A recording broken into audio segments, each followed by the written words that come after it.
I hate it when it's raining. I'm always driving, so it isn't the rain itself that gets under my skin, rather what the rain does to people. Days could go by as I sit waiting for one job to come through, but as soon as it starts raining, I get one request after the other. Sure, it's good for business, but something about the rain, the gloom of overhanging gray cloud, and the blanket of white noise just makes people snap. These people could be harboring darker thoughts for months at a time, but when the rain starts to fall, it's like they take it as a sign from the universe that their desires are justified. To get you up to speed, I work for a rideshare service. Or rather, I own a rideshare service that's a little off the books. There are a myriad of terrible people in this world, and I am among them, most certainly, but I saw an untapped market and figured I could make a quick buck off of it. Alright, look, say you're out with your friends, right? You all drove to the bar together, and you were supposed to be the designated driver, but your constant failed attempts to pick up a grade A dame eventually landed a bottle in your hand, and then another, and all of a sudden, uh-oh, you're so drunk that you can't tell if you're drooling or you just forgot to swallow the water. You should definitely be drinking. What do? Well, hopefully you, or more likely one of your friends, has the wits about them to call a service like Uber or Lyft to carry you and your barely functioning bodies home. With your head pounding, you can head back the next day and get your car. No one gets hurt. You might have danced a little too much with a cardboard cutout of Jack Daniels, but no harm, no foul. But consider this. You're out with your friends. You're the designated driver again, but a pretty lady from across the bar is giving you the eye. Oh, you lucky dog, you. You begin chatting, and she offers to buy you a drink. You decline, explaining you must assist your friends home. She laughs. Oh, what a gentleman you are. Then, to your sober surprise, she asks if you would like to go to her place where the drinks were free. I know you're getting excited, but remember this is just a fantasy. But let me continue. I promise I'm going somewhere with this. So, you drive your friends home. They're falling all over themselves in the backseat of your car, and yeah, Aaron just threw up. Yep, cool, awesome, great. But you don't care, you've got plans. Finally, you arrive at her place, and by God, it is a nice house. You can't believe your eyes as she welcomes you inside and pours you shot after shot. By now, your blood is nearly 100% vodka as she leads you into the kitchen. Her smile is intoxicating.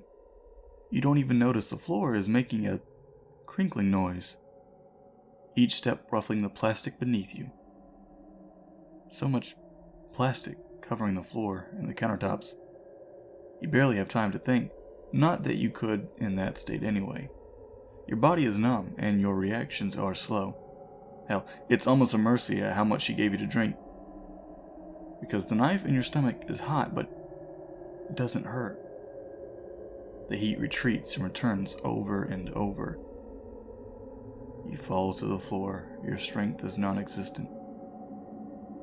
You lucky, stupid dog, you. All you can do is watch an ever-increasing pool of red swimming over the clear plastic. She stands over you as your body drains of color and you become nothing but dead weight. That dark terrible part of her is satisfied for the night, but oh well, whatever will she do with your body? She needs to get that body out of her house and bury it far away. Well, she can't take her car, and what if she needs help with the body? You can't exactly call an Uber or Lyft. I mean, you can. Or, well, you could, but I'd highly advise against it. But anyway, you would call me. Those who need to know the name of the app already know it. Those who will need to know the name of the app will come across it when the time is right. Anyway, I hope my example was clear enough. I'm essentially an Uber for serial killers. Well, serial killers, drug dealers, and pretty much any manner of dark people all alike. The price is pretty high, but a pretty penny is much more appealing than a dusty set of iron bars, right? Anyway, I've transported all manner of things, and sure, I have some pretty incredible stories to tell. The backseat of the car I use has seen everything from a duffel bag of blood money to a very intricate set of severed heads. Something about a D&D game that got a little too realistic. Anyway, if you've ever heard other stories about the bizarre phantoms of the night or hilariously mental people that always seem to just vanish into the night, well, I'm typically the one behind the headlights whisking them away. If you got the cash, I got you. Simple as that. I can't say I'm really ever afraid. People and things hire me because I present a means of convenience for them.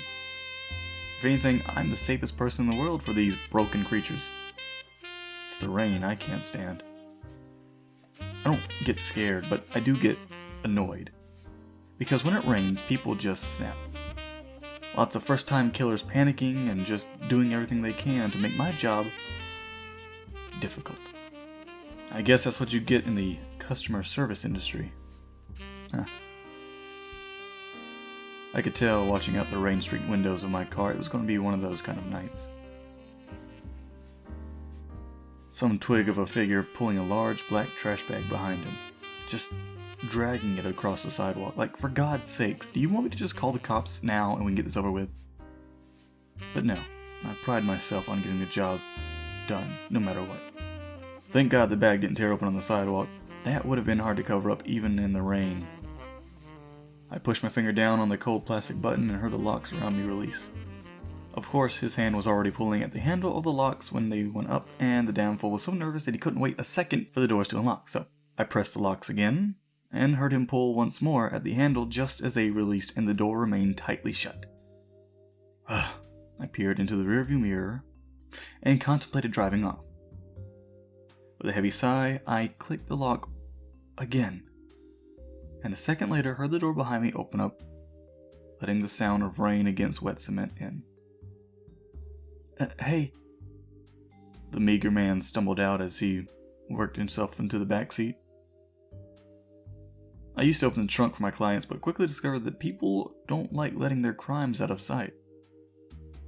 I rolled my eyes and exited the car. Running around the side, I lifted the bag in and pushed the soaked plastic inside. Only out of the rain for a moment, my clothes were already starting to stick to my skin as I slid back into the driver's seat. Thank you so much. He spoke again, his voice now a little more stable. People tend to feel safe if they have someone looking out for them. Even monsters, I suppose. Putting the car in drive, I pulled away from the curb. I could tell when I was lifting the bag into the back of the car that its contents were human. I nearly gave the individual a high five when I pushed into the car, like I was congratulating it on passing. We drove for a moment in silence. I find it's better if I take the client somewhere of my choosing. If I let them pick, just knowing where you hit the body can really weigh something fierce on you, but if I pick, they can earnestly say they have no idea where the body was. So busy night? The thin boy's voice trickled from the back seat. I couldn't believe this kid had a lifeless body next to him and was talking to me like I was some cashier. It's best if we don't talk, I mumbled out. Most of the time my jobs are silent. Only the deeply disturbed ever want to really talk with me, but they never want to hear me talk back, they just kind of want to hear themselves. Right, sorry, he responded, swallowing his words as he did. I didn't mean it. It just kind of happened, he continued. I lightly snapped my head back, banging on the headrest. Of course you didn't mean it. Of course, it isn't your fault. Woe is you, but who am I to judge?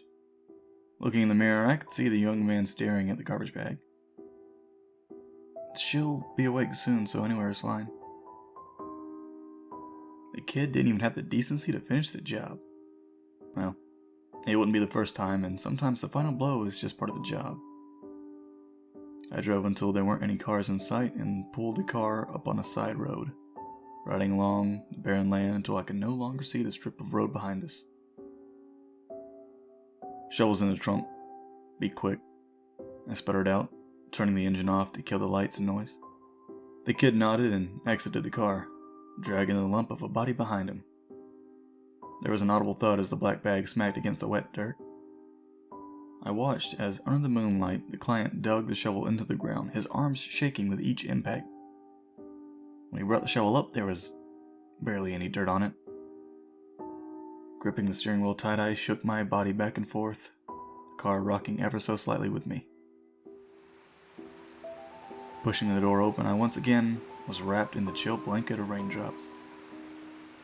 Walking over to the kid, I pulled the shovel from his hand and began to dig for him.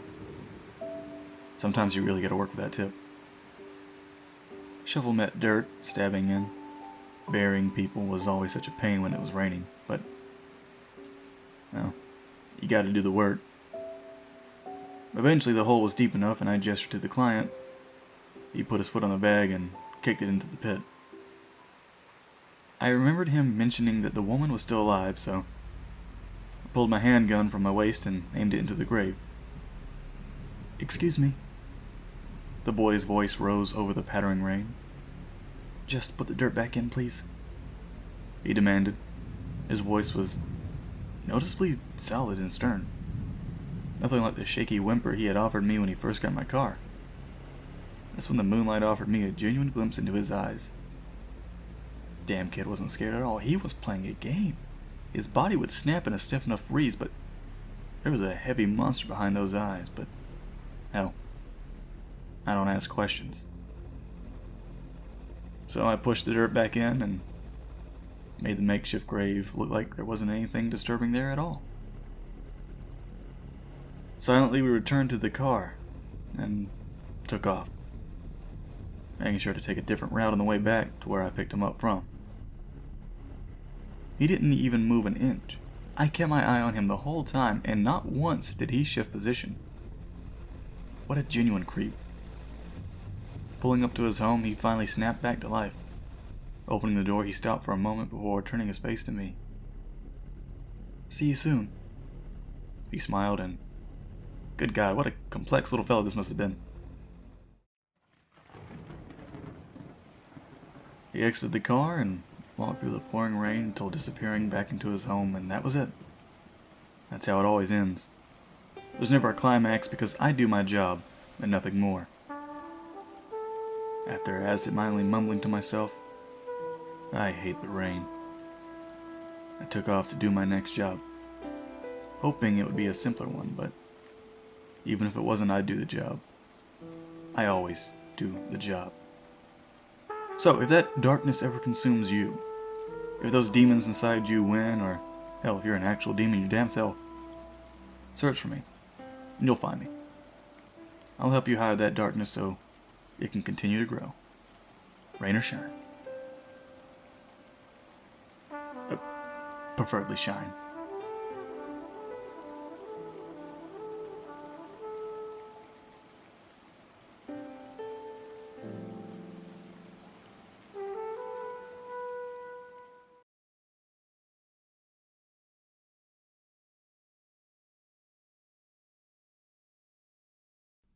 I have a confession to make. It's a secret I've never told anyone before, and it's kind of disturbing.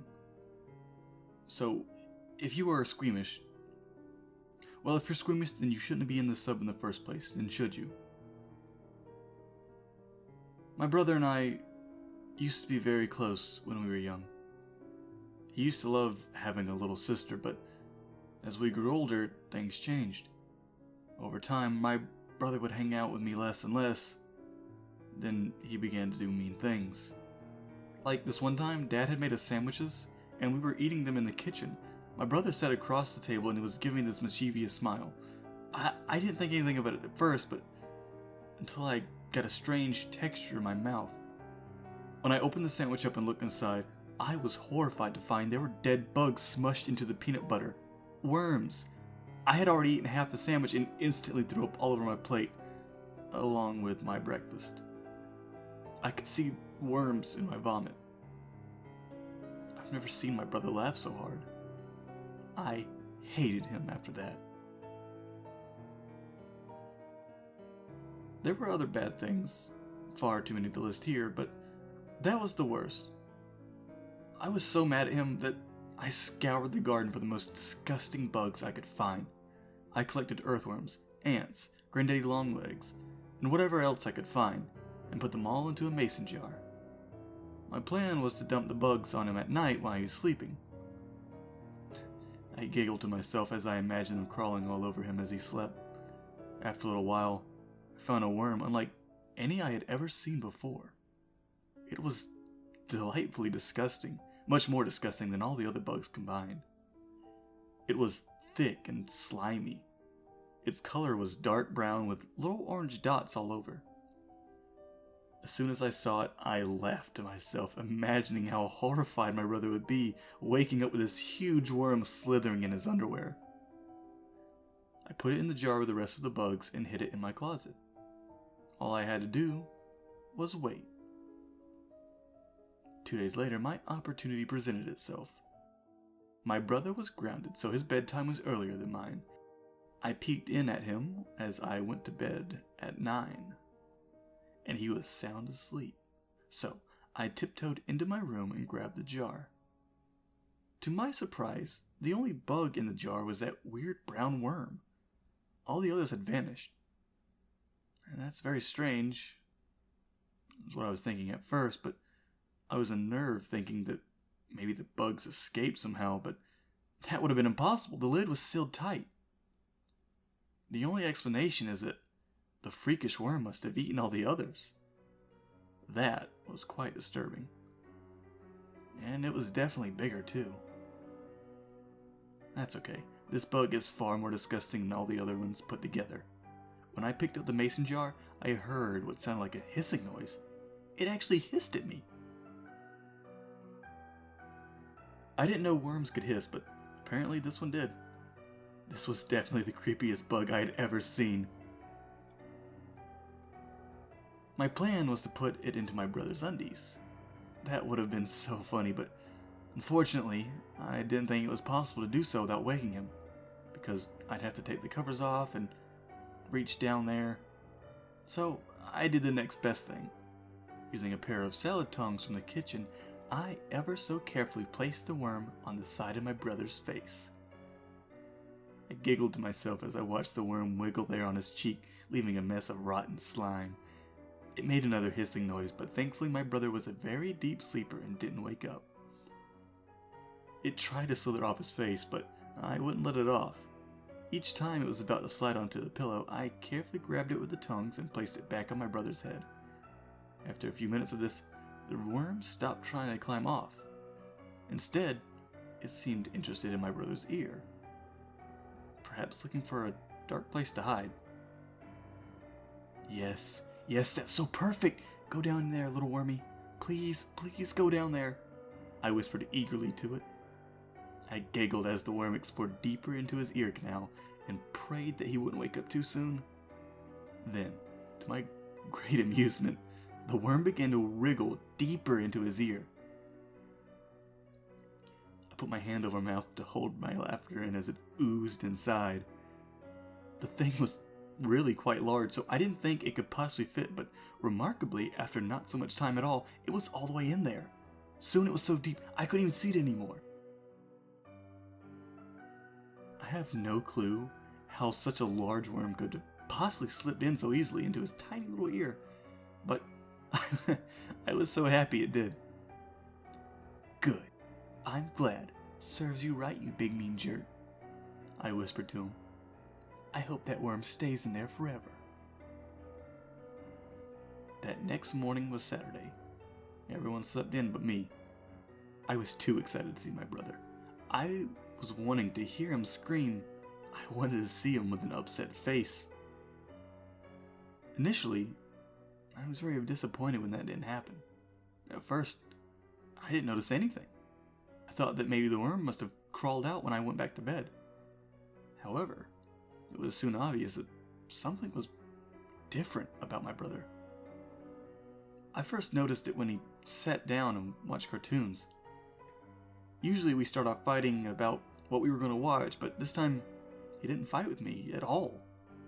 He seemed perfectly content to sit there and watch only the shows I wanted, girly shows that he would normally not tolerate at all. And then I noticed other things too, like if I told him to do something, he would just do it. At first I just asked him for more room on the couch so I could lie down, and he got off of it completely and sat on the hardwood floor. My old brother would have never done that. He would have just pushed me off the couch. Then I asked him for the remote, and he just gave it to me.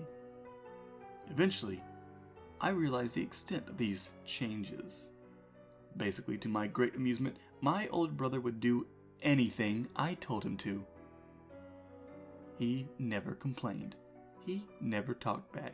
Of course, I took advantage of this. What sister wouldn't? I made him do funny things to see how far he'd go. Made him eat bugs in the garden. Now that was so funny. I made him eat all sort of gross things. Instead of going out with friends, I made him play Barbies with me all day long. Of course, Mom and Dad noticed too. The doctors they brought him to never found the worm. They couldn't find anything. That's good. I like my brother so much better this way. It's been a couple of years since then. My brother had to transfer to a special school for stupid kids. My parents think it's sweet of me to play with him despite his mysterious cognitive decline. He's in my room right now as I write this, staring at me blankly. There's a bit of drool dripping from his lower lip, but he doesn't seem to notice that at all. We're playing dress up, and he's a Barbie princess. I put makeup and lipstick on him, and he looks so silly. I can't help but laugh at him. TLDR. I turn my big, mean brother into a drooling idiot who does whatever I ask him to.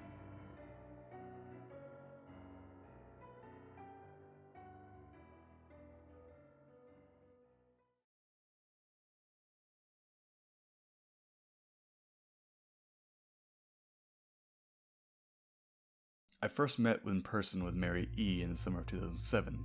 I had arranged with her husband of 15 years, Terrence, to see her for an interview. Mary had initially agreed, since I was not a newsman but rather a amateur writer gathering some information on a few early college assignments, and if all went according to plan, some pieces of fiction. We scheduled the interview for a particular weekend when I would be in Chicago on unrelated business, but at the last moment, Mary changed her mind and locked herself in the couple's bedroom, refusing to meet with me. For half an hour I sat with the husband as we camped outside the bedroom, I listening and taking notes while he attempted fruitlessly to calm his wife. The things Mary said to me made little sense, but fit the pattern I was expecting. Though I could not see her, I could tell from her voice that she was crying, and more often than not, her objections to speak to me centered around her incoherent diatribe on her dreams, or her nightmares. Terrence apologized profusely, and when we ceased the exercise, and I did my best to take it in stride. Recall that I wasn't a reporter in search of a story, but merely a curious young man in search of information. Besides, I thought at the time I could perhaps find another similar case if I put my mind and resources to it. Mary E. was a soy sop for a small Chicago-based bulletin board system in 1992 when she first encountered Smile.jpg, and her life was forever changed. Mary was one of an estimated 400 people who had saw the image when it was first posted as a hyperlink on the BBS. Though she is the only one who has spoken openly about the experience, the rest have remained anonymous. Or are perhaps dead.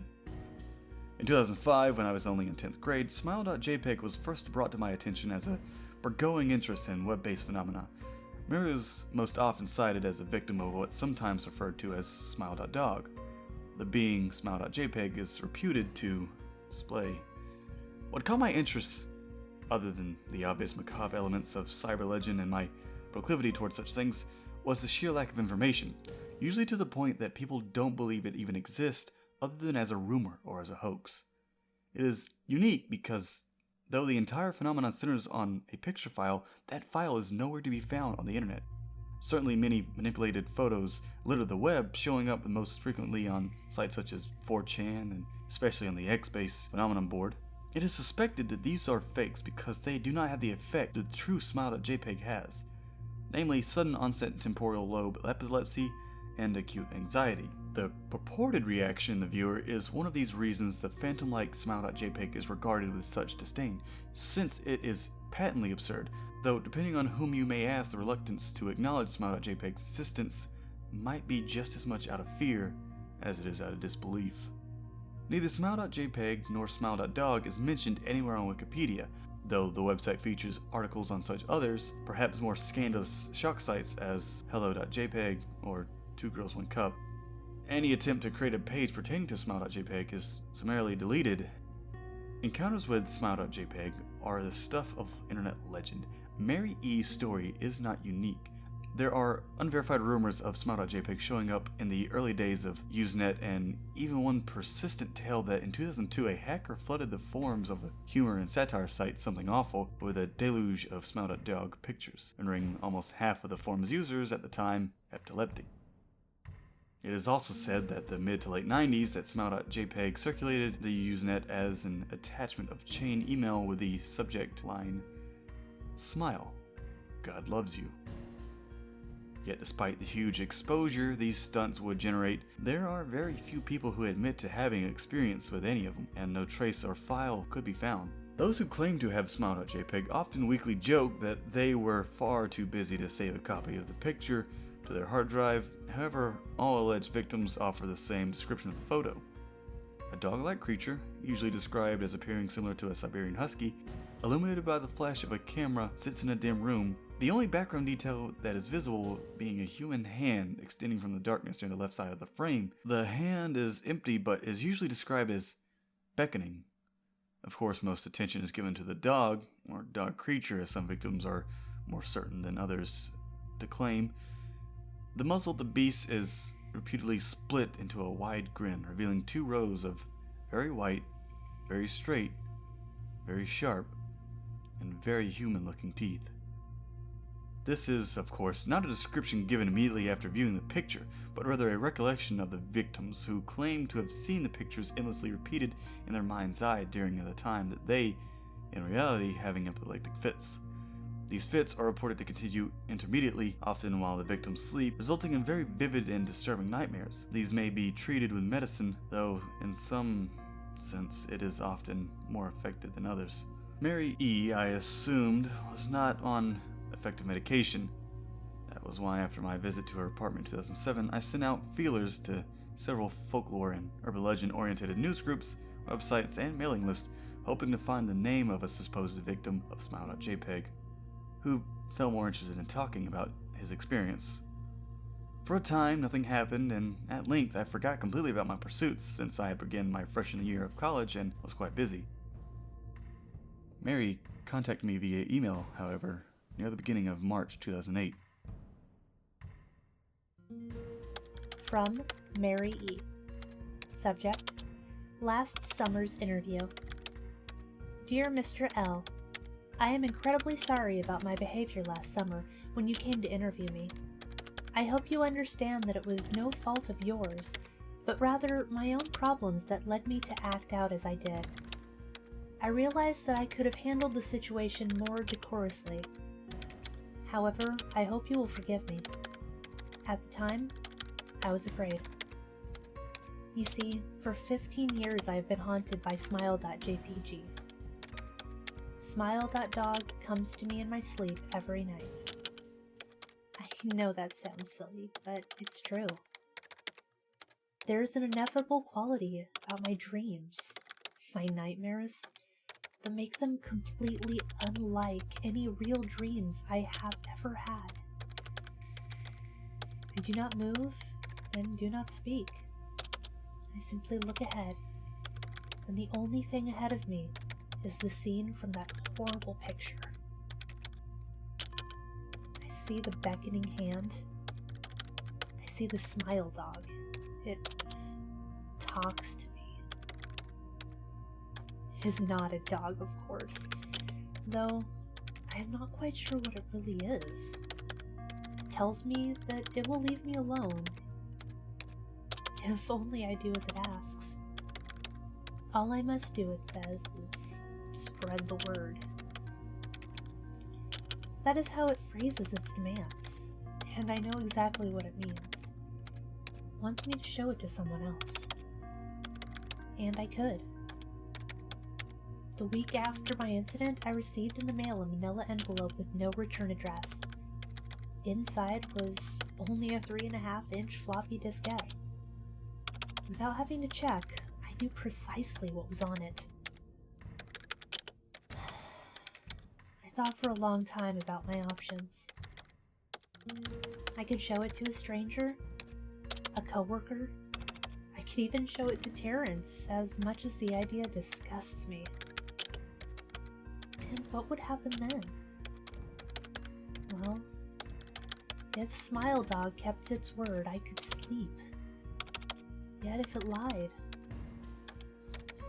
what would I do? And who was to say something worse would not come for me if I did as the creature asked?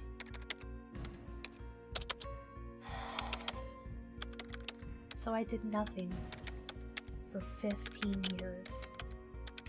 Though I kept the diskette hidden amongst my things. Every night for 15 long years, Smile Dog has come to me in my sleep and demanded that I spread the word. For 15 years, I have stood strong, though there have been hard times. Many of my fellow victims on the BBS board, where I first encountered Smile.jpg, stopped posting. I heard some of them committed suicide. Others remain completely silent, simply disappearing off the face of the web. They are the ones I worry about the most.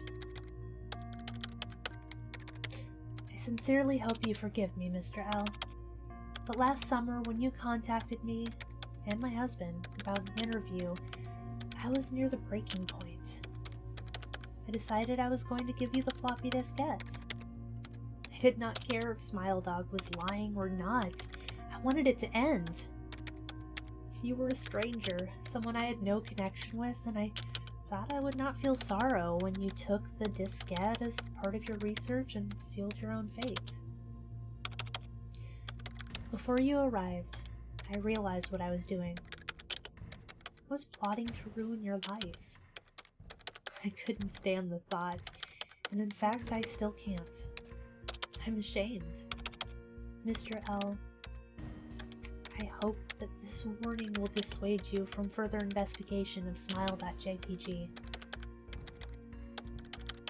You may in time encounter someone who is, if not weaker than I, then wholly more depraved. Someone who will not hesitate to follow Smile Dog's orders. Stop while you're still whole. Sincerely, Mary E. Terrence contacted me later that month with the news that his wife had killed herself. While cleaning up the various things she'd left behind, closing email accounts and the like, he happened upon the above message. He was a man in shambles. He wept as he told me to listen to his wife's advice. He'd found the diskette, he revealed, and burned it until it was nothing but a stinking pile of blackened plastic. The part that disturbed him the most, however, was how the diskette had hissed as it melted, like some sort of animal, he said. I will admit that I was a little uncertain about how to respond to this. At first, I thought perhaps it was a joke, with the couple belatedly playing with the situation in order to get a rise out of me. A quick check of several Chicago newspapers' online obituaries, however, proved that Mary E. was indeed dead. There was, of course, no mention of suicide in the article. I decided that, for a time at least, I would not further pursue the subject of Smile.jpg, especially since I had finals coming up at the end of May. But the world has an odd way of testing us. Almost a full year later, I returned from my disastrous interview with Mary E. I received another email. Hello. I found your email address through a mailing list. Your profile said you are interested in Smile Dog. I have saw it. It is not as bad as everyone says. I have sent it to you here. Just spreading the word. The final line chilled me to the bone. According to my email client, there was one file attached called, naturally, smile.jpg. I considered downloading it for some time. It was most likely a fake, I imagined, and even if it weren't, I was never wholly convinced of smile.jpg's peculiar powers. Mary E's account had shaken me, yes, but she was probably mentally imbalanced anyway. After all, how could a simple image do what smile.jpg was said to accomplish? What sort of creature was it that could break one's mind with only the power of an eye? And if such things were patently absurd, then why did the legend exist at all? If I downloaded the image, if I looked at it, and if Mary turned out to be correct, if Smile.Dog came to me in my dreams demanding that I spread the word, what would I do? Would I live my life as Mary had, fighting against the urge to give in until I died? Or would I simply spread the word, eager to be put to rest? And if I chose the latter route, how could I do it? Whom would I burden in turn? If I went through my earlier intention to write a short article about smile.jpg, I decided I could attach it as evidence. And anyone who read the article, anyone who took interest would be affected. And even assuming that smile.jpg attached to the email was genuine, would I be capricious enough to save myself in that manner? Could I spread the word? Yes. Yes, I could.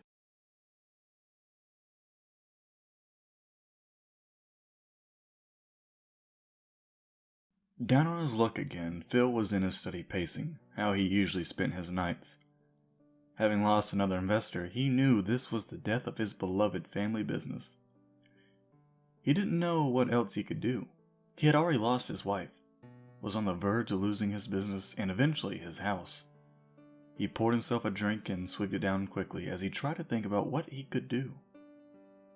It was a calm night, no rain, no breeze, eerily quiet, but a beautiful moon to light the outside.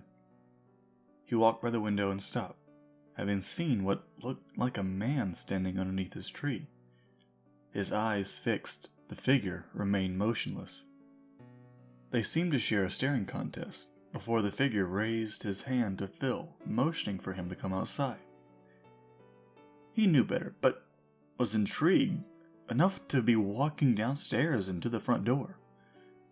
Opening the front door, he was met by the figure, an average-sized man, fit in a nice suit with a modest smile stretched across his face. "Good evening, Mr. Hutton. How do you do?" Phil was obviously a little put off by this late-night visitor who had no reason for knowing his name.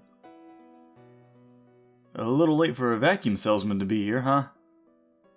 The stranger gave a small chuckle to his quip. "Oh, Mr. Hutton, I'm here to offer you something much more valuable than a vacuum." "Wait, how do you know my name?" Phil replied. The stranger ignored him. "I've got quite the bargain for you. How would you, Mr. Hutton, like to have everything you have lost returned to you?" Phil was taken back by this. What? "I can give you back everything you've lost. Your wife, your business, even help prevent you from losing your house." "How did you know?"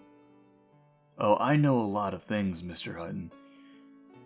But all that is for another time. I'm on a tight schedule tonight, several other stops to make, none of which affect our business. I hope you understand that I'll need an answer at this moment." Phil stammered. He was skeptical as he should be, but also greatly intrigued by the man. "I need some time to think on it. Could you stop by tomorrow?" "Oh, Mr. Hutton, unfortunately this is a one-time offer. and since you don't seem receptive, I'll just be on my way." The stranger turned to leave, but Phil wasn't about to let that happen, no matter how implausible this all seemed. "Wait!" The stranger returned his gaze to Phil, who nodded fervently. The stranger now wore the same modest smile he began their conversation with, and simply replied, "Splendid." There was a second of mutual silence as the stranger dug through his suitcase. Phil was becoming uncomfortable. "So, what do you need from me?" he asked the stranger. "Your soul." Phil looked at him in shock, but the stranger just started laughing. "I'm joking, Mr. Hutton. People always think that's what we're after with these grand deals, but that's not the case. Well, not always the case." This didn't ease Phil's nerves. "We?" "Yes, Mr. Hutton, we. And what we need right now are homes."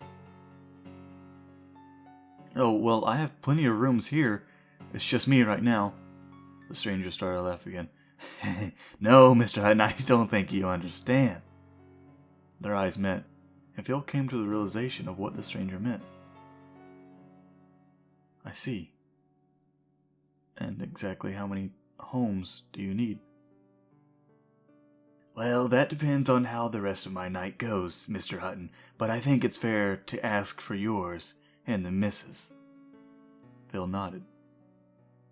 "And how long before you come home?"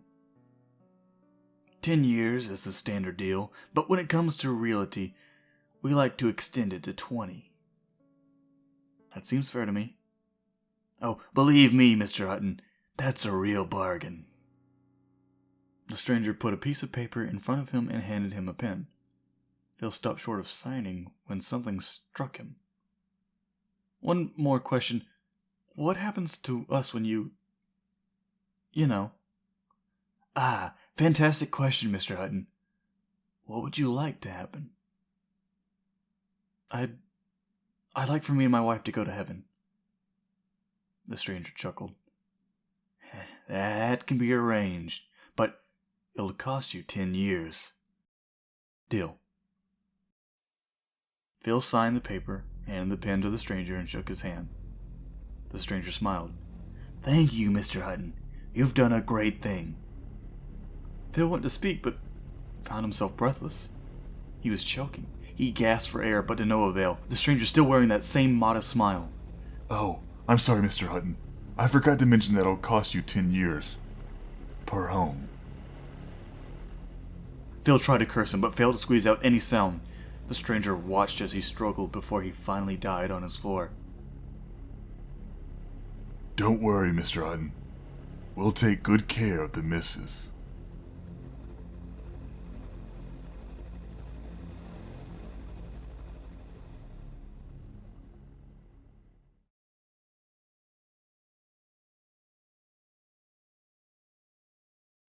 I've been writing for as long as I could remember.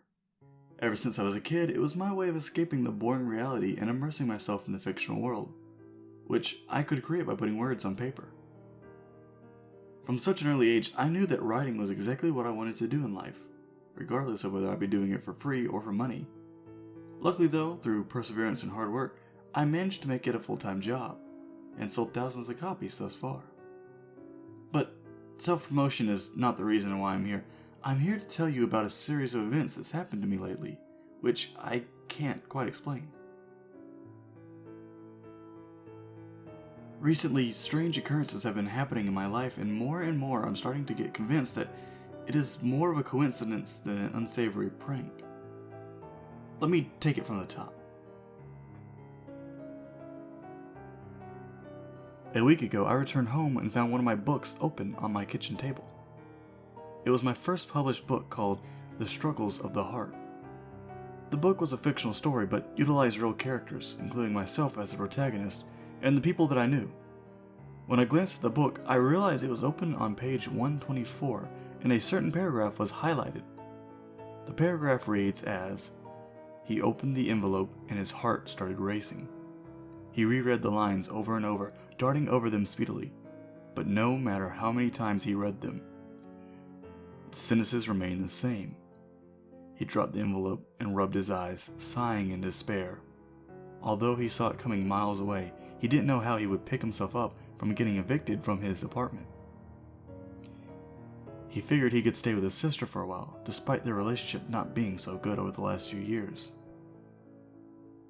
The first thing that struck me as odd was the fact that I didn't remember leaving the book open on this particular page, or even taking it off the shelf for that matter. I live alone, so no one else could have done it. But I figured I must have done it unconsciously earlier when I was in a hurry to the dentist and couldn't find my keys. That still didn't explain why the paragraph was highlighted, but the book has been sitting here for years, so maybe my ex-wife fiddled with it while we were still living together? 2 days later, I received a letter in my mailbox. On top of the letter, with big, bold letters, I saw the title, Eviction Notice. I rapidly skimmed through the letter and deduced that the reason for my eviction was not paying rent. This was a mistake though, because I always paid my rent on time, so I decided to go back to my apartment and make a call to fix this right away. The lady who answered the phone, although very polite and patient, was able to confirm to me that the rent had indeed not been paid, and not just that, but apparently I was late with rent a few consecutive months prior to that, and the only reason why I wasn't evicted was the landlord's goodwill. I explained that this must have been some kind of mistake, but the lady confirmed once more that there was no mistake, and I had 3 days to move out. Communication with the landlord was impossible as well, since he hired an agency to do everything for him, as he lived outside the country. After a few hours of pursuing and trying to fix the problem, I realized that there was no point in fighting and that I would have to look for another apartment. It wasn't until I started packing and picked up the book again that I remembered seeing the highlighted paragraph from a few days ago. I started thinking that someone was setting me up or trying to prank me, but I had no idea who would do it. None of my friends had such bad taste in jokes, and besides, it didn't explain how they would even get inside my apartment in the first place and perform such an elaborate thing. Also, they can get a kick out of my predicament? Nevertheless, I decided to continue packing in hope that someone would jump up in front of me when I stepped out of the apartment and shout, "Got you." 2 days had gone by and I had already arranged to move in with my sister until I found a new apartment. She was completely okay with me being there as long as I needed, and I thanked her for that. I was about to get out of my apartment with my bags packed when I saw a slip of paper under my door. I picked it up and realized that I was staring at a page from my book. It said, "The news devastated him. His older brother was like a father to him throughout his entire life, and hearing about his car crash was like getting stabbed in the heart and the knife being twisted. The doctor said that he died instantly, crushed by the truck, so there was virtually no chance of resuscitating him.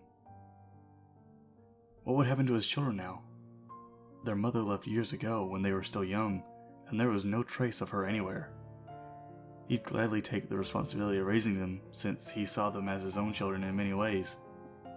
But he was barely able to support himself financially, let alone 2 extra children." My phone started to ring and I answered it without even looking at the caller. "Hello?" I said. I heard my sister's voice on the other end. She was crying and gasping for air. Kelly, are you okay?" I asked. She whimpered for a moment before saying, "It's Michael, he's..." She burst into tears again. I felt my stomach dropping to the floor and my heart began to race, already anticipating the worst news. "What about Michael? Kelly, what happened to him?" I pressed her, but it was no use, as she couldn't form the words between her sobs. He's had a car accident. He's gone." She burst into even more violent sobs, but before I could continue asking questions, my phone slipped out of my hand and dropped to the floor. I felt as if I had just been hit by a truck myself. I started hyperventilating, my vision got blurry from the tears forming in my eyes. I tried pushing the feeling away, but the harder I tried, the more it seemed to intensify. I dropped on the floor crying for hours. My older brother was dead.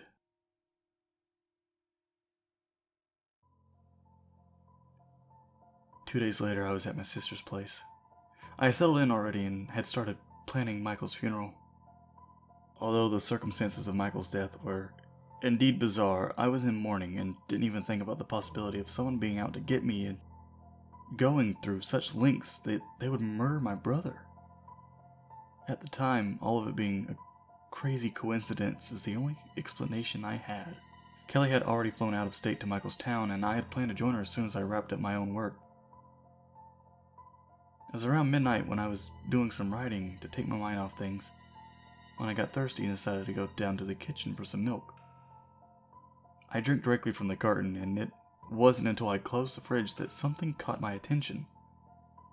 There, in the middle of the fridge, among Kelly's kids' drawings, stuck by a smiley face magnet, was another page from my book. With trembling hands, I picked it up, dreading what I would read next. I had to hold the paper with both hands to be able to read it properly, as my hands were trembling so badly. It said, There was a knock on the door. Peering through the peephole, he saw his ex-wife's angry face staring blankly at him. He opened the door and braced himself for the flurry of swear words and accusations that she would force him to endure.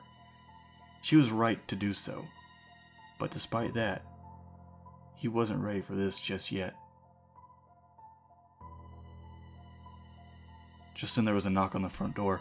I started in the direction of the foyer, my heart just about ready to leap out of my chest. It was so deafeningly quiet that I heard my own quivering breath, until the loud knocking resounded in the house once more, almost making me jump out of my own skin. The knocking sounded impatient and angry, and I knew that whoever was out there at this time of night had no intention of having a friendly chat. I slowly approached the front door, trying to be as quiet as possible, while the knocking persisted, louder and more frantic this time. Carefully, I peered through the peephole, and sure enough, my ex-wife's face stared right back at me. If the events in reality followed the events in the book, then this encounter would be mostly innocuous, stressful at most, I thought. There was just one problem, though. My ex-wife died 3 years ago.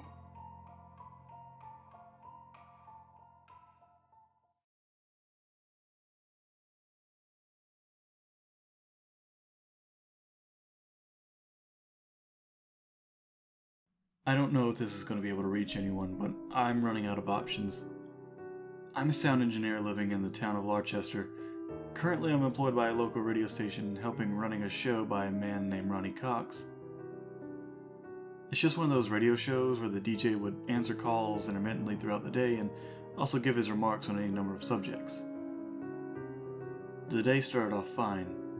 It was bright and sunny. The weather forecast said nothing about snow, let alone a blizzard as fierce as what is raging outside right now.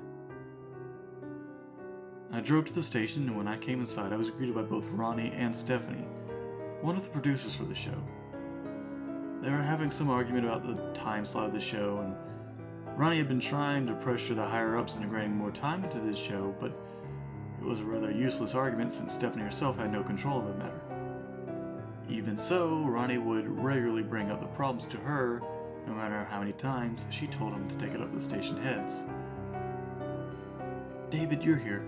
Can you go into the booth and help set things back up again? Someone messed with the equipment and it needs fixing, Stephanie said as I entered the building. It was that damn Murphy. I know it. Guy has a vegetable for a brain, I swear. Work quick, we're on air soon, Ronnie said. Right, I got it. I got the booth back up in working order, and then I went to take a seat at the control panel in the room just beside the booth. It wasn't long before Ronnie and Stephanie came in. Ronnie still complaining even as he entered the booth. Not really to anyone in particular, but just complaining. Stephanie took a seat next to me inside. I swear, he makes me want to blow my brains out, she said softly. A sentiment I could agree with. Ronnie was notoriously difficult to work with, sort of a diva personality where he thought he should have been bigger than what he actually was. 2 minutes until we go live, Stephanie said into the microphone that connected us to the booth. Ronnie put on a pair of headphones and shuffled a few papers in front of himself and gave us a thumbs up. Ronnie flipped the switch and went into his DJ persona. Hello, hello, hello, people of Larchester. Ronnie Cox coming to you with today's episode of Cox Calls. I hope you all tuning in are having a wonderful morning. For those of you who are commuting right now, I hope you are enjoying the beautiful weather that we are having on this chilly December morning.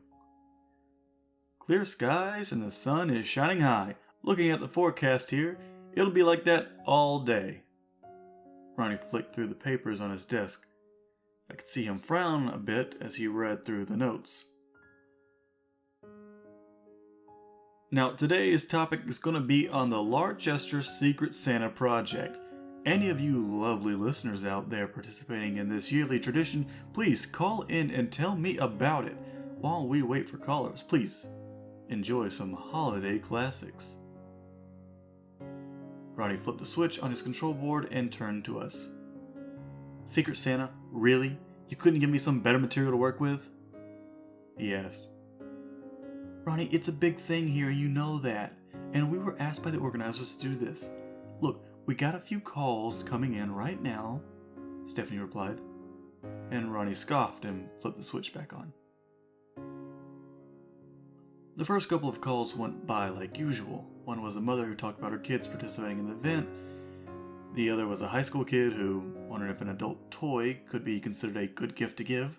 The kid got a few snorts out of Ronnie that he tried to contain as he proceeded to drop the call and reprimand the boy's behavior.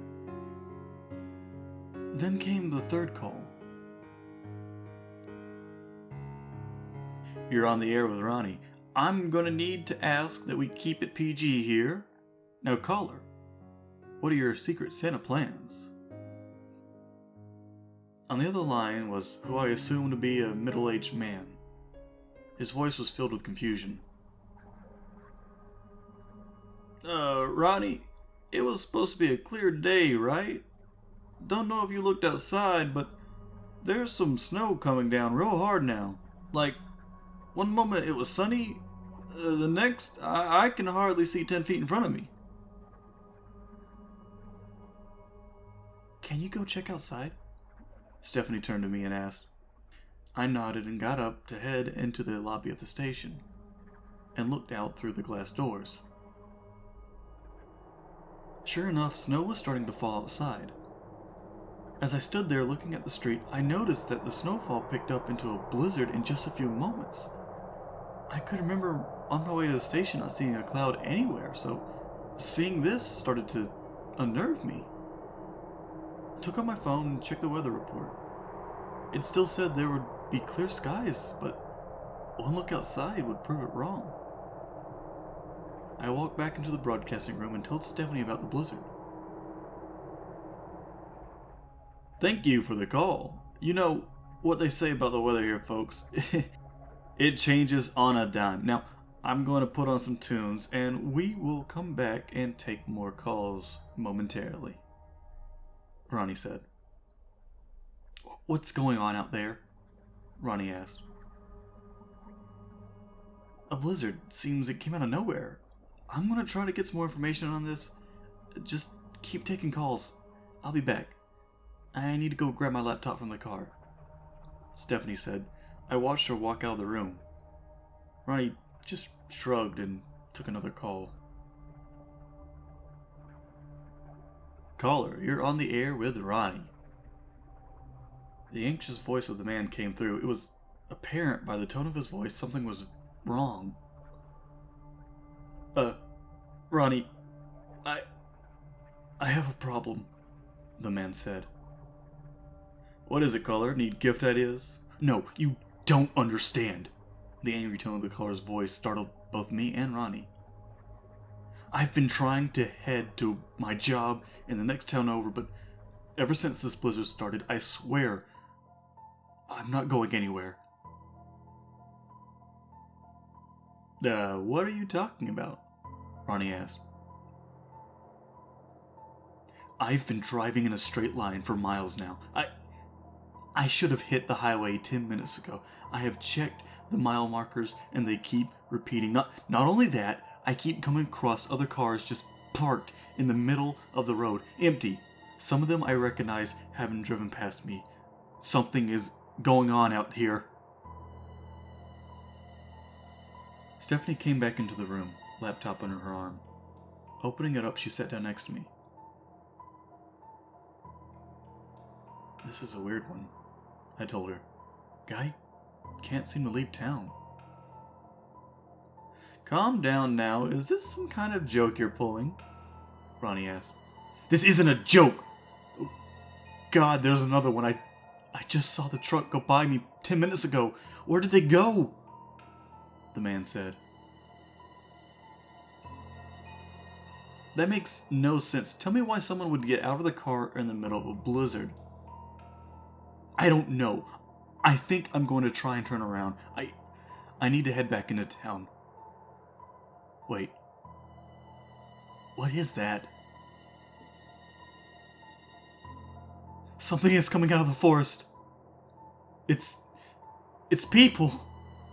They're walking out onto the road. They look wrong. There's something with them that... What the hell is that? That can't be real. I gotta get the fuck out of here. At this point, Ronnie had gone silent. I could tell by the look on his face he was just as unsettled by the call as Stephanie and I. No, shit! My engine died. It's coming towards me. Please, help! The call suddenly cut off. Ronnie sat there, silent for a few moments.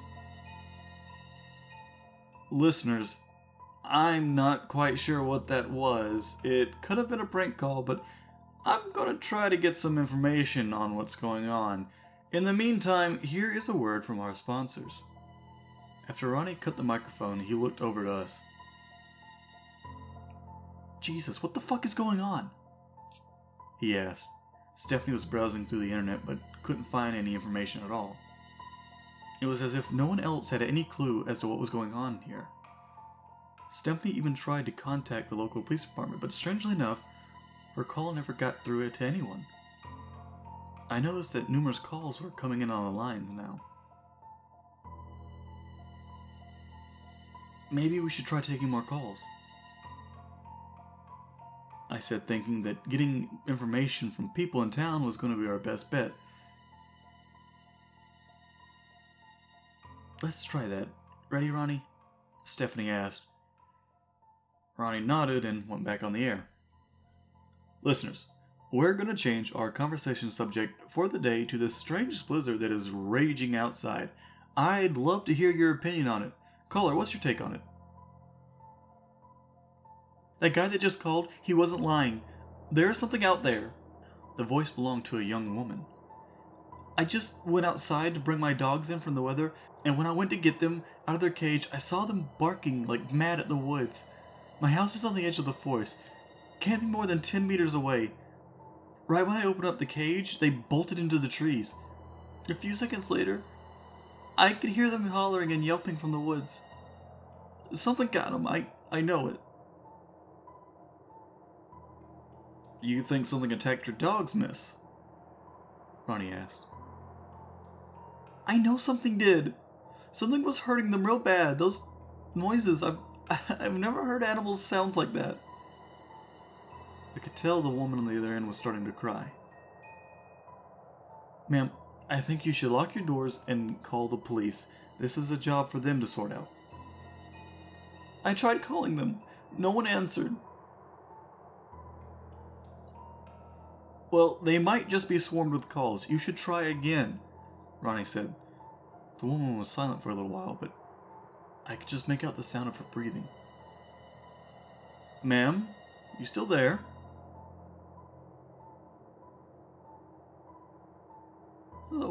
Oh, my babies. I can hear them out there. I've got to get them inside. They need my help. The woman said. You should stay inside. It'd be dangerous to head out there. I can't just leave them out there. They need my help.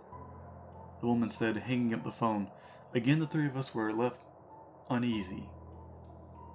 It was clear that something very odd was happening, yet For some reason, there was no official say on the matter in any form.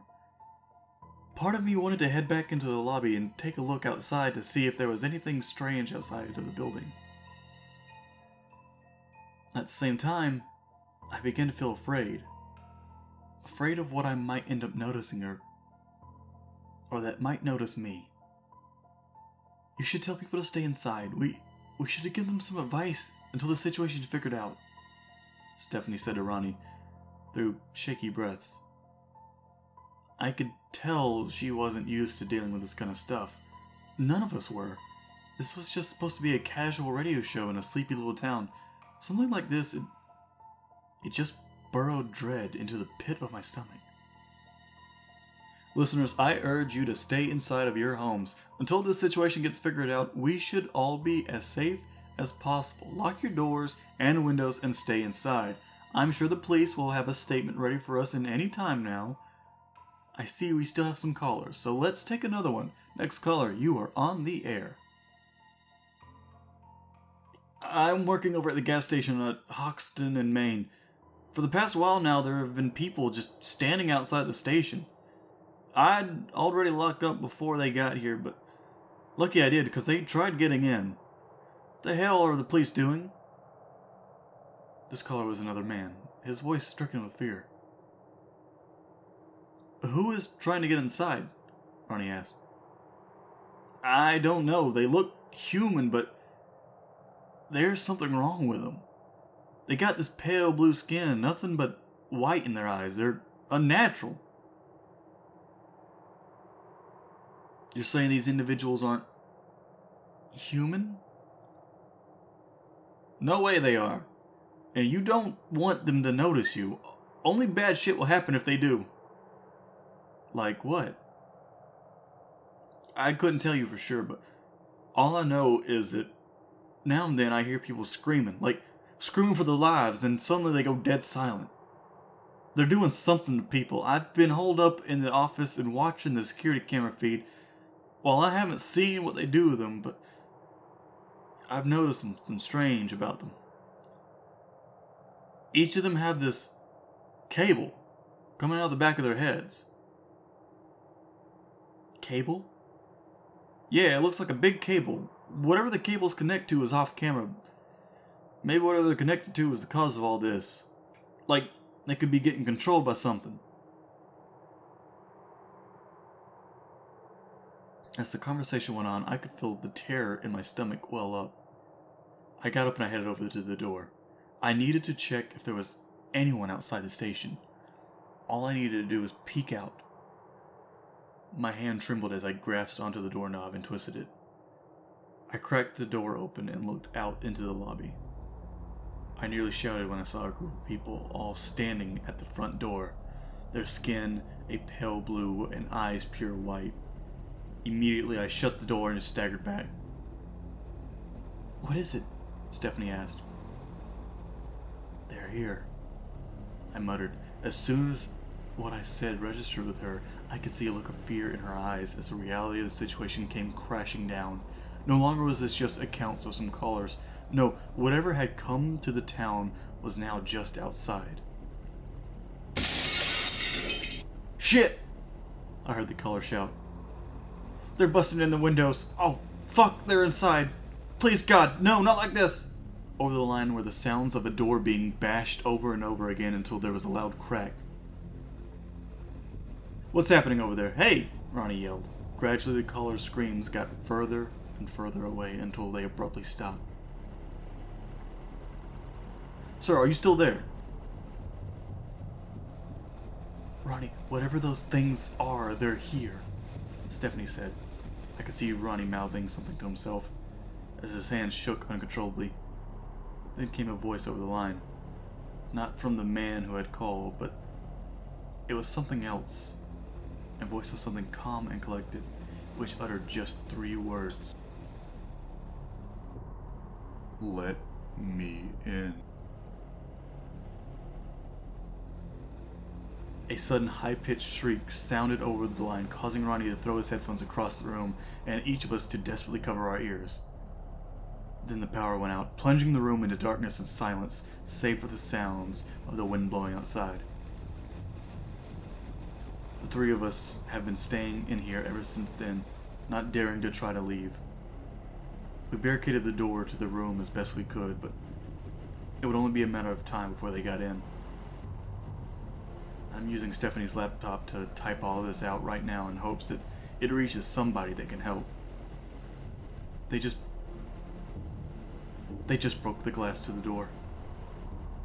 I pray that if they get into this room, that whatever happens to us, it's over fast.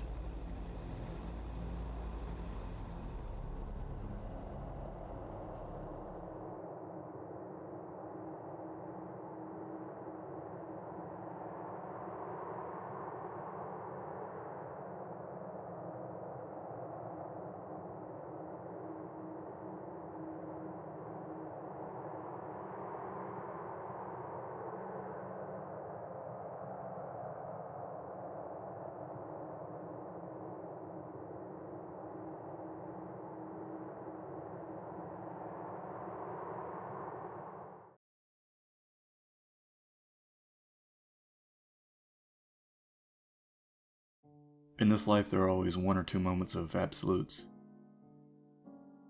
Absolute joy, happiness, absolute sorrow, and absolute dread. These moments are always preceding ones of uncertainty. Uncertainty was what the world felt as it was announced. Pandemic was the word that sat like a lunker in the back of the world's mind as every day the reports of more people that were infected would pour in. The toll rose faster than a biblical flood. By the time the government finally acted, the country was already declining in a panic. So when the word was given that the quarantine would be in effect and strictly enforced, well, that's what sent us over the edge. The lines were long and the fights numerous, but everyone was racing to grab what they could to survive the few days. I could hear the collective doomsday preppers laugh as I watched one sweet old lady knock the dentures out of the mouth of another little granny with a can of sweet peas. People scrambled for everything they could grab, myself included. Canned food, medicine, bottled water, all it grabbed and shoved into lines. The stockers of stores brought out more pallets of inventory from the back, but they never made it onto the shelves. People were ripping into the plastic wrapping like scavengers picking from a corpse. It made me think of a zombie movie, so I picked up a few DVDs before leaving. Being a single 20-something living on a second-floor apartment complex, I didn't need as many supplies as the families around me to survive. My room was about to be my bunker, and I wouldn't open the door for anything, other than to take the trash out or get mail, of course. I arrived home, unloaded my groceries, and plopped down in front of my TV to watch the movie marathon I had just purchased, and enjoy some snacks. After 2 hours of watching Romero's fine films, I was struck with a dreadful thought. Do zombies poop? They eat all the time, and yeah, they aren't alive, but thinking about it, they have to do something with their man meals after it's all said and done, right? I then concluded that I should wear my brown pants should I ever become one of them. The next day came, and after spending it in front of the computer, I felt squirming in my guts. The bubbling of last night's Nacho Supreme with extra peppers. Its 8 hours of solitary was up, and it demanded to be let out, and fast. So I waddled my clenched ass to the bathroom, and I let out the only appropriate thing one can say when you feel yourself getting caught in a mudslide. Dear God, forgive me for the sin I'm about to unleash! And unleash it I did. A fiery butt demon escaped into the waters below as I played a game on my phone with enemy girls. I made sure the microwave meal monster I had just birthed was completely out of my system and finished my level when I reached my hand to the wall and was overcome with that feeling. The realization of my blunder, making that one moment of absoluteness in my life absolute panic. My hand met with a cardboard cylinder of an empty toilet paper roll. I am lazy, and I forgot to change them, so I looked by the waistband where I keep my reloads. But I was out. In my race to get goldfish crackers, Hot Pockets, and soda, I had forgotten to get a new pack of toilet paper. I was trapped on my toilet, The seat now had grown warm beneath me as I hid away my stinky curse from the world. I went through all the stages of grief. I searched for any answer, but I knew the price I had to pay. I slid the fabric off my back, exposing my body to the tainted air of the bathroom. I turned the front of my favorite t-shirt towards me for one last look. I was greeted by the smiling face of Japanese pop sensation Hatsune Miku, my waifu. This shirt was my prized possession, but the burning that plagued me demanded her for my release. I gave her a nod, and a single tear rolled down my cheek before I closed my eyes and leaned to one side, and I wiped away my debt.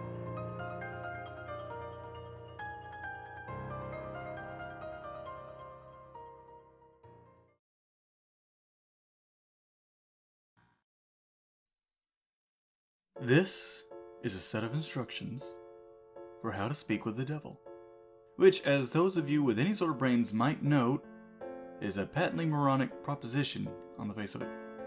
One likely to culminate in any number of thoroughly unpleasant fates.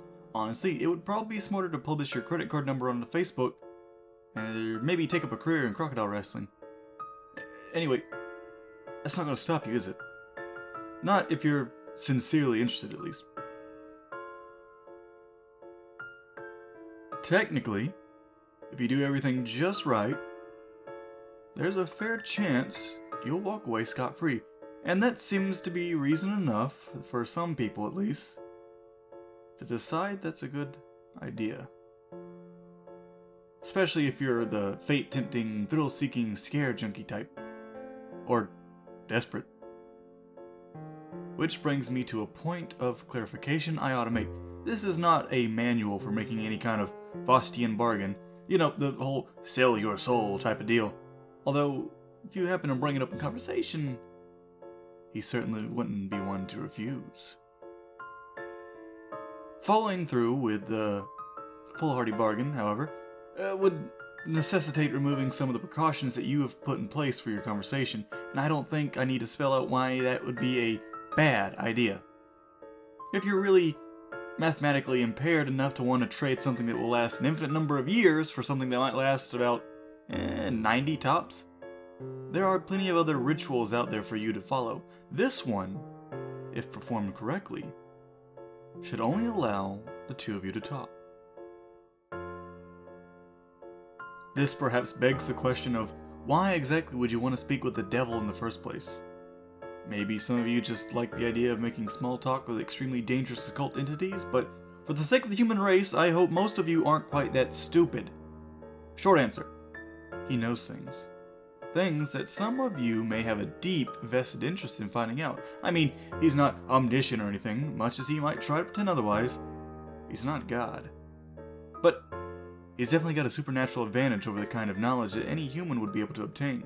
For example, he probably wouldn't be able to predict the next world war or tell you the cure for cancer, but he could very well be able to predict the winning numbers for tomorrow's $500 million Powerball drawing, or tell you what deadly, undiagnosed condition might be afflicting one of your loved ones.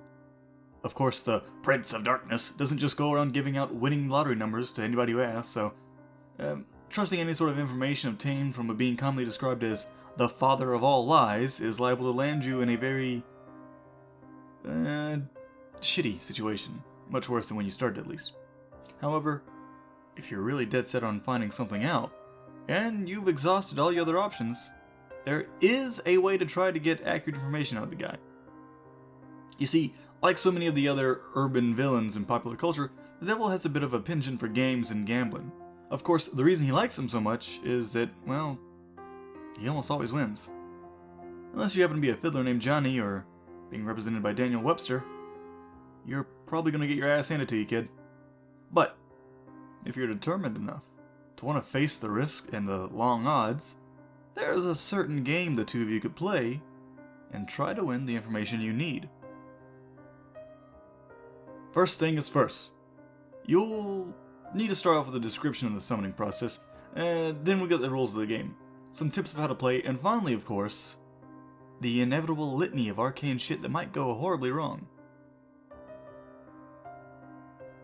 In order to contact your conversational partner, you'll need to go to a church at midnight.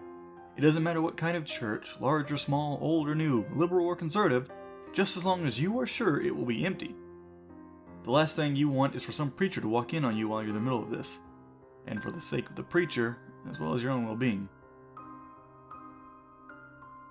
The process will probably work best if you try it on a new moon, or a full moon, or Friday the 13th, or Halloween. You know what? The actual day is a lot less important. It's more the psychological effect it has on you. As long as you don't try it on Christmas Eve or something stupid like that, you'll be fine. Probably. The time is important, though. You don't have to start or end your ritual exactly at 12 a.m. Greenwich Atomic Time or anything like that, but as a general rule of thumb, you ought to show up a bit before midnight and have everything set up by no later than 10 or 15 after. Show up a lot before midnight if you don't know what you're going to be doing to get into the building. Shockingly enough, most houses of God tend to lock their doors at night, so at least if there's no one there to watch over them.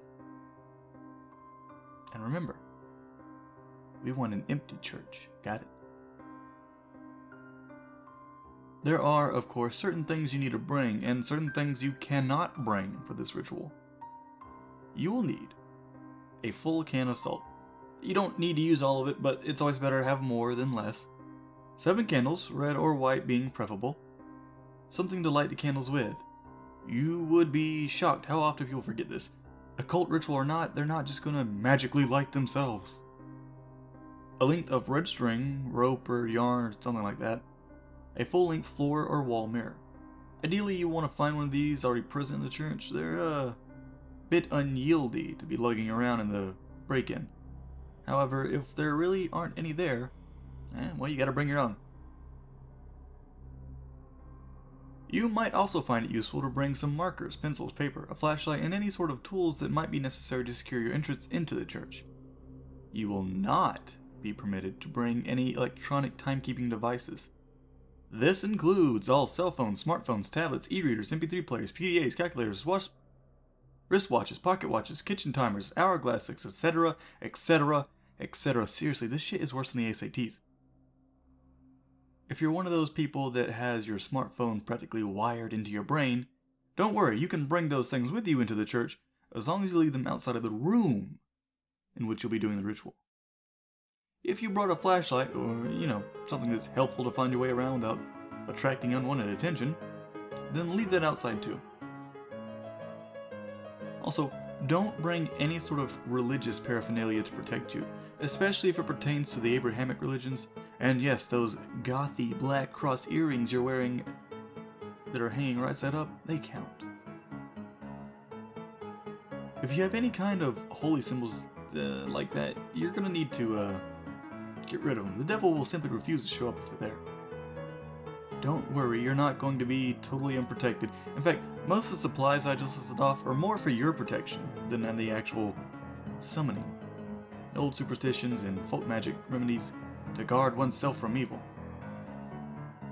From what I know of it, the effects mostly are based on the power of belief, so there are probably a number of other objects and artifacts that would work the same way, but whatever. If you'd like to risk being left helpless at the mercy of the devil in order to test that theory, yeah, feel free to experiment. However, for anyone without a psychotic death wish, I'd recommend sticking to the ritual as follows. Once you're sure you have all the right supplies with you, make your way into the church and find some place to set up. It can be anywhere from the main sanctuary where services are held to a Sunday school classroom. To a walk-in supply closet, honestly. As long as you have the significant amount of open floor space and are certain to not be disturbed. Set up your mirror first. This is where the devil will appear when you summon him. As such, you mustn't complete the summoning until you've laid down all of the wards around it. First, surround the mirror with an unbroken circle of salt. If the mirror is hanging on a wall or a door or something like that, lay down in a semicircle around instead, making sure that the salt touches the wall at both ends. Then wrap your red string around the mirror several times. The color red is symbolic. for many cultures and religions. This is why the candles should probably be read too, is a good idea.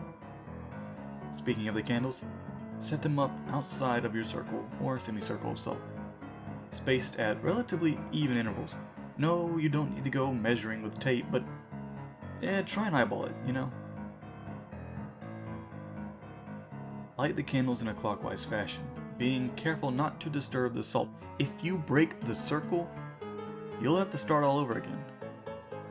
Once all the candles are lit and burning strongly, your protective wards are complete. You are now ready to proceed with the actual summoning. Congratulations. To do so, you must first get the devil's attention and demonstrate your resolve by performing some sort of sacrilegious act in the holy space. Yeah, turning a crucifix upside down, it'll work.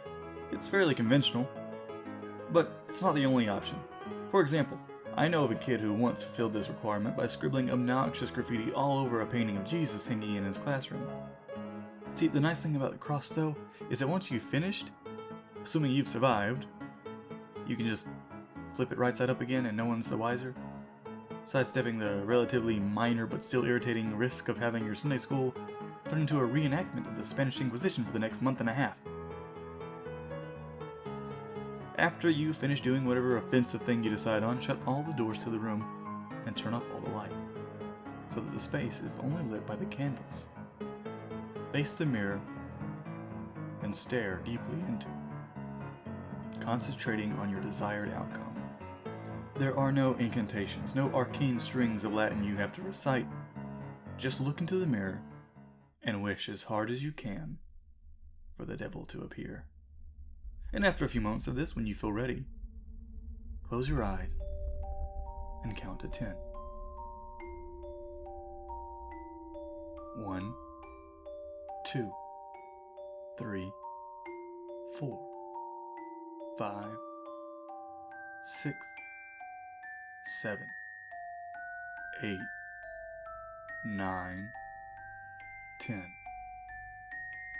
If all has gone correctly, you will no longer see your own reflection. You will be looking at the devil. Or at least looking at the way he has chosen to appear to you. Chances are he won't look like the conventional red-horned demon with goat legs and a pitchfork, nor any sort of terrible apparition. No, there's no point in scaring you off now. Better to lure you in and make you feel safe. To that end, he generally takes the appearance of a fairly average, nondescript human being. If anything, he's more prone to vanity and will lean towards a more attractive individual. The only really frightening part about him will be his eyes. You see, no matter how hard he tries, he can't hide the sinister gleam smoldering deep within them. The malevolent amusement and hunger, like the eyes of a spider contemplating a fly struggling in its web. They're supremely confident, those eyes. Confident and without pity. Don't look into them too deeply, or you'll begin to feel helpless, paralyzed with dread, losing your hope and will to fight. Since you'll probably just be standing there for a moment in shock, staring at him, having on some level expected for this whole thing to fail, he'll initiate the conversation by asking you what it is you desire from him. If you gather your wits enough to string together a coherent sentence, you should respond with something like this. I wish to challenge you in a game of question and response. Even if you don't get the words exactly right, he'll know what you mean, and he'll accept your request with a wide, predatory grin of anticipation. You see, he's been playing this game for a long time, and he's very good at it. Most humans, on the other hand, they're very bad at it. This gives him a chance to, at the very least, thoroughly mess with your mind, and at most, well, we'll save that for the litany of shit that could go wrong section. You'll have to play it very smart to avoid justifying his expectations. The general rules of the game are very simple, with a few caveats that can make things more complicated. He'll begin by asking you a question. He always initiates the game anyway. It can be anywhere from a piece of obscure trivia to a riddle to an extremely personal inquiry. Don't worry, you won't be immediately plunged into hell for getting the wrong answer, or anything like that. As a matter of fact, he won't even tell you if you got it right or wrong. After you've answered his question, you get to ask him one in return. Now here is where the consequences of your response come in. If you answered his last question correctly, he will respond to your question as honestly and as accurately as he is able. However, if you answered incorrectly, he is free to lie as he sees fit. Perhaps you've asked him something you're better off not knowing. He'll tell you the truth about it anyway. More likely, he'll feed you the most insidious, damaging lie he can come up with.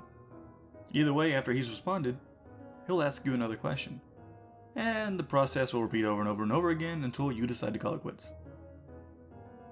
Now you may be sitting there thinking, oh, that sounds fairly easy to get the information that I need. All I need to do is wait for a question that I can answer correctly and boom, there we go.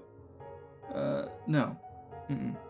Ignoring everything else that he said, well, it's not that simple. You see, he will never give you an easy question, one that you can be completely sure of.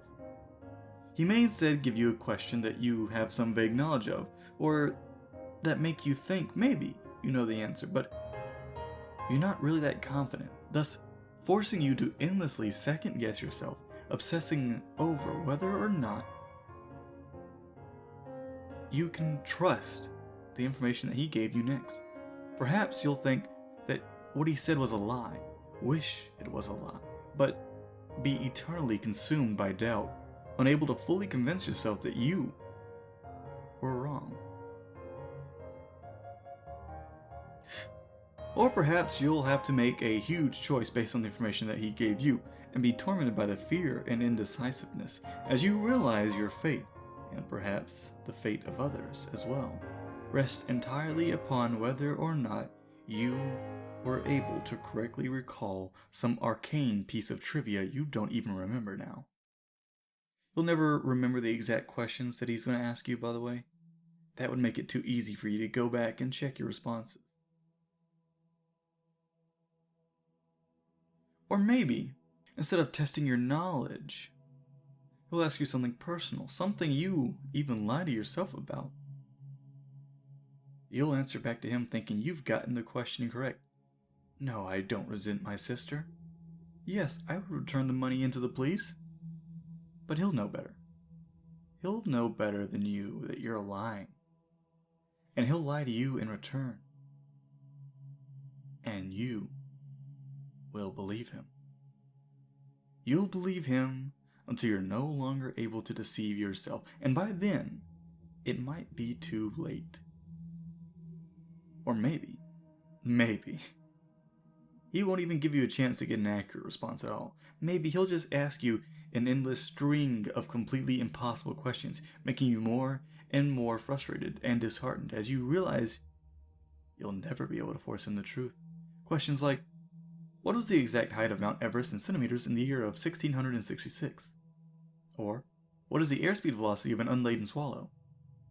Although knowing a sense of humor, if he ever asked you the latter, he might consider African or European a correct response. There are a couple of ways to short-circuit this particular strategy, however. Additional rules and courses of action that can make the game more interesting and prevent you from being stonewalled completely. Although in all honesty, he probably wants you to try one of those options anyway. The first option is to ask him a riddle instead of a question. If you somehow manage to stump him and he answers the riddle wrong or gives up, he'll be obliged to give you a truthful response to your next question. If he answers the riddle correctly, once again, don't worry, he won't pounce on you. What will happen is that he will get a pass, allowing him to lie in response to one question he otherwise would be obliged to answer truthfully. Honestly, if he gets a pass, you might as well just give up and quit right there.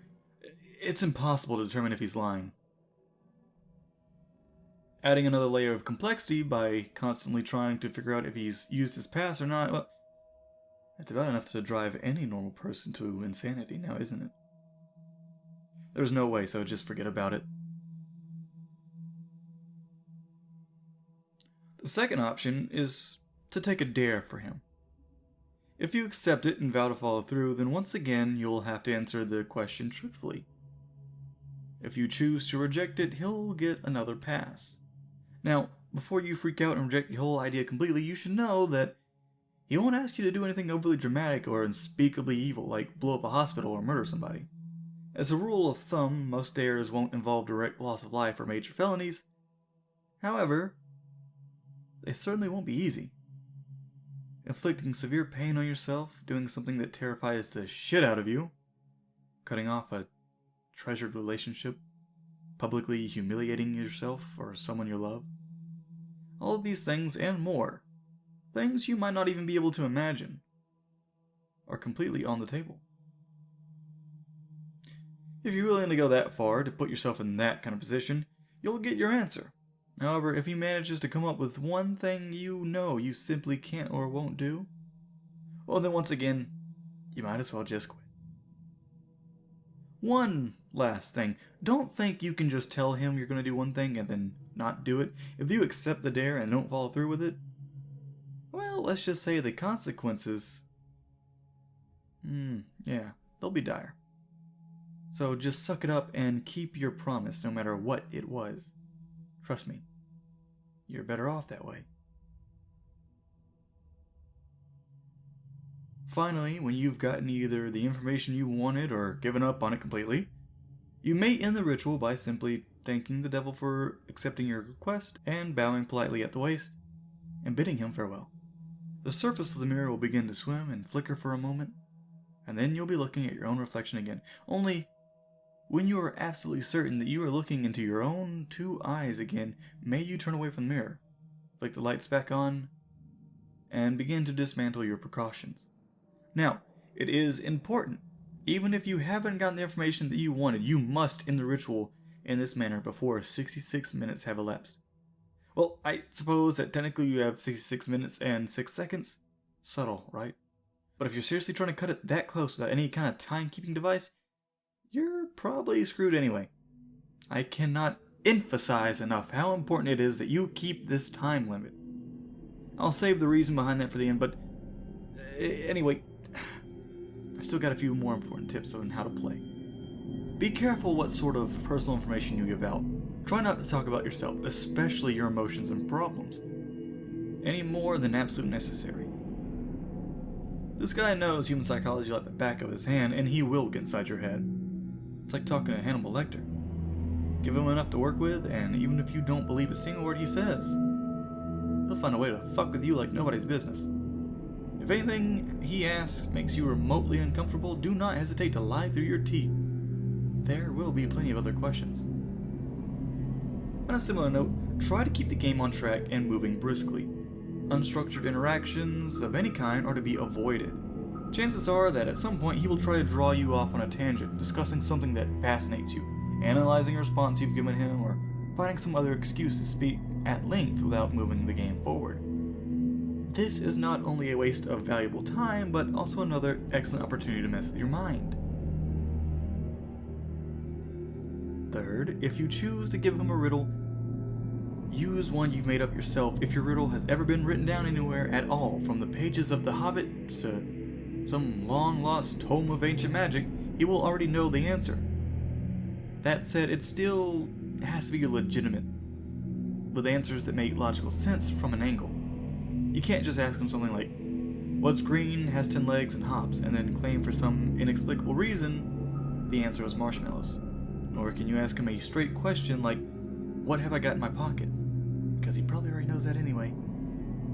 There are no hard and fast rules to determine whether a riddle makes sense or not, but you're a reasonable human being. Your ancestors ate from the tree of knowledge. So please, for the love of crap, use common sense. 4. If you choose to take a dare, there is a slight chance the devil will ask you to do something seemingly easy. Deliver a letter, scribble a 10-digit number on a restroom stall, something like that. If he does ask you for something like this, if you have a shred of common decency and you do not accept, chances are that he's using you to further some sinister plot. one liable to ruin a lot of lives and hurt a lot of people. Who knows? You're the type of person who really doesn't mind throwing an unknown total number of strangers under the bus to find out what you want to know. But hey, at least be aware of what you are doing is that. Last but not least, be very aware of the time. It might be helpful to do some practicing beforehand and get a feel for how long an hour is without a watch.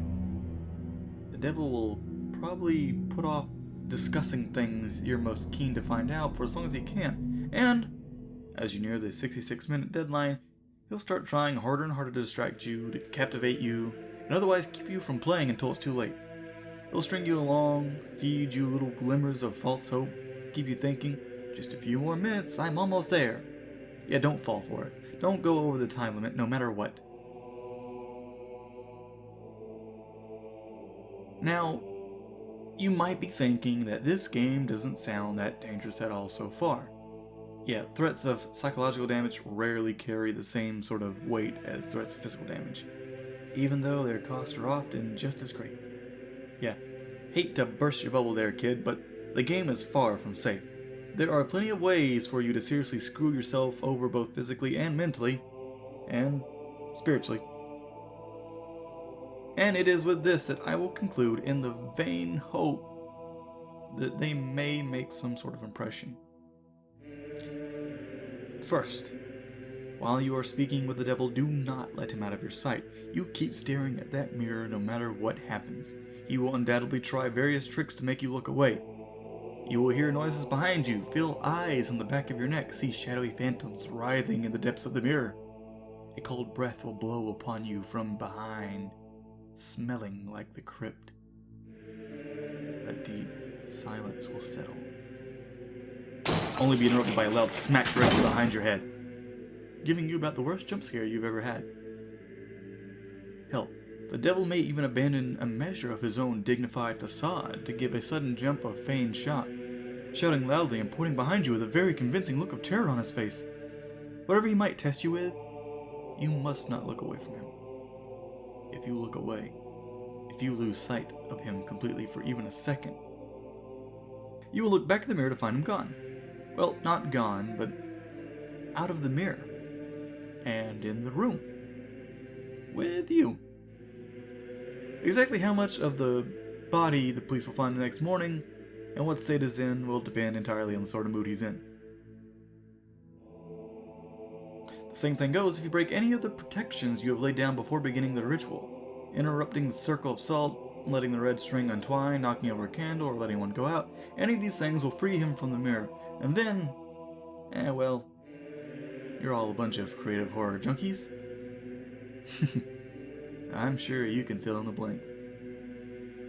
On a different topic, you may reach a point in the game, probably after a long series of maddeningly impossible questions, where the devil asks you a deceptively simple question.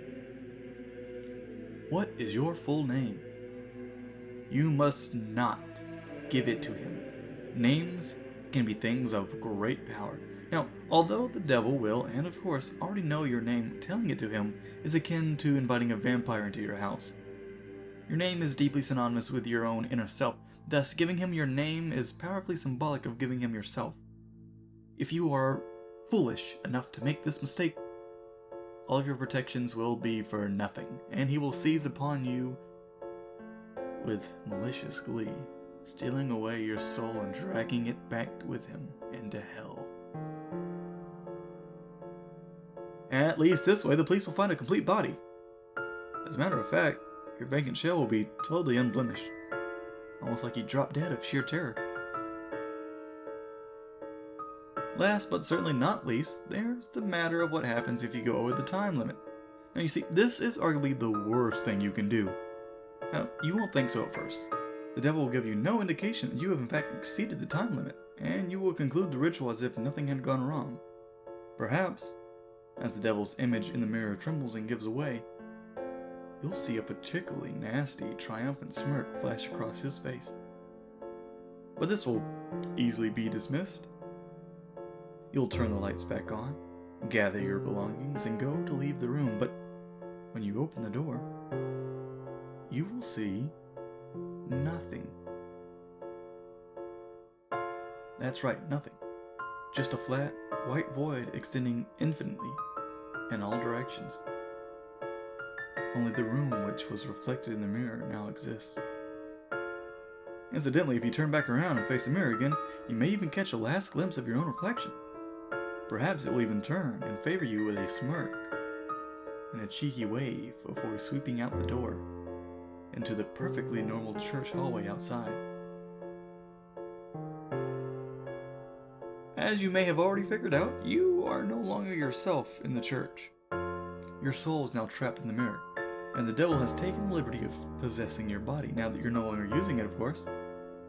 Yeah, pound on the glass and scream all you like, you'll never get out on your own, and no exorcist can help you now, son. But don't worry, it's not like you're in hell, right? At least, not necessarily. What you have to understand, see, is that a human soul stripped of its flesh is a deeply volatile and vulnerable thing, especially when trapped in the land of the living. You see, you are now an entity of purely mental properties, and as such, the barriers between what is real and what is imaginary have been completely dissolved. As you fill that reflected room with your anger, your sorrow, your fear at being trapped, these emotions will begin to coalesce, given form by your mind. You see, if you're not a particularly imaginative person, these creatures may not be too terrible.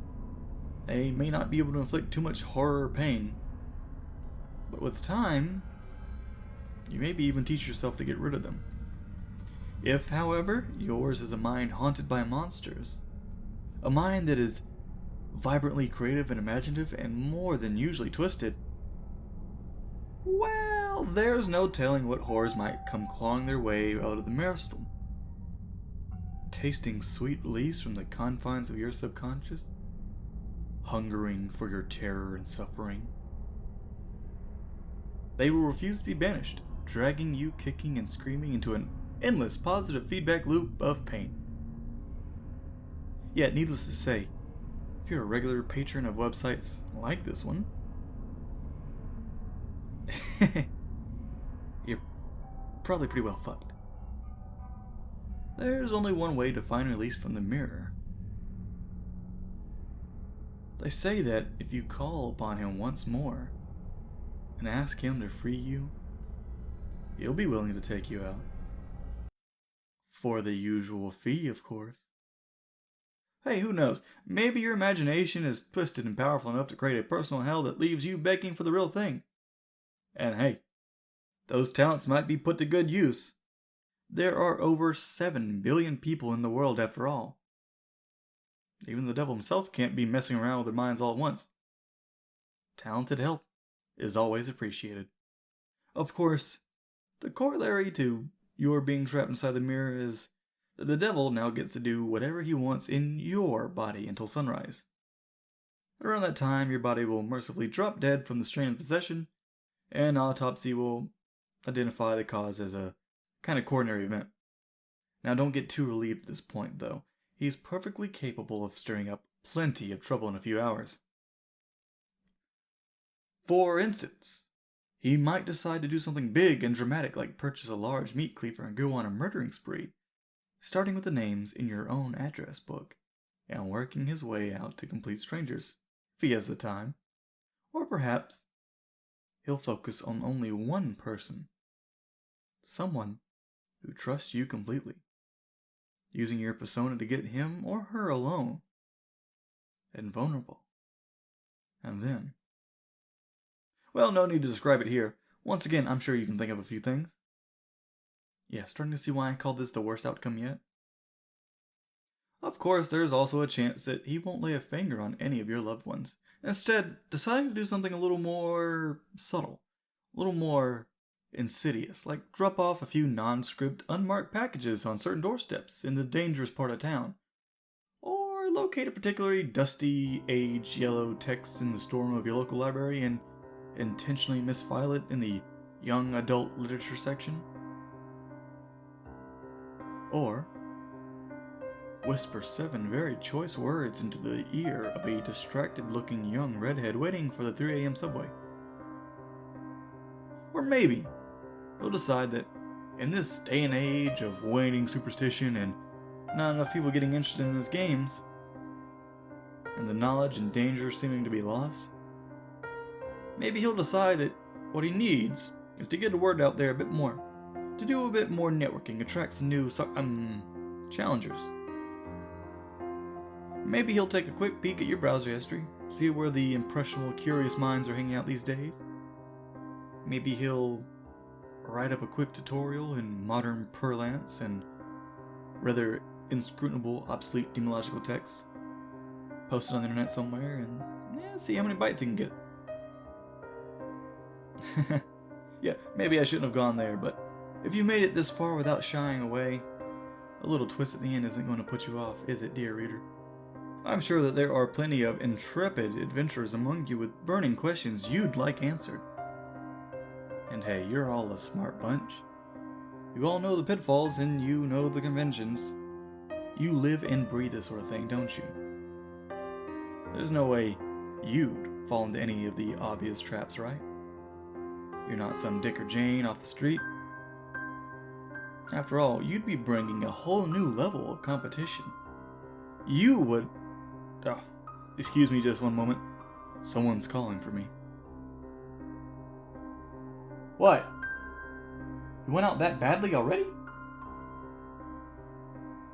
You must have one hell of an imagination. Perfect.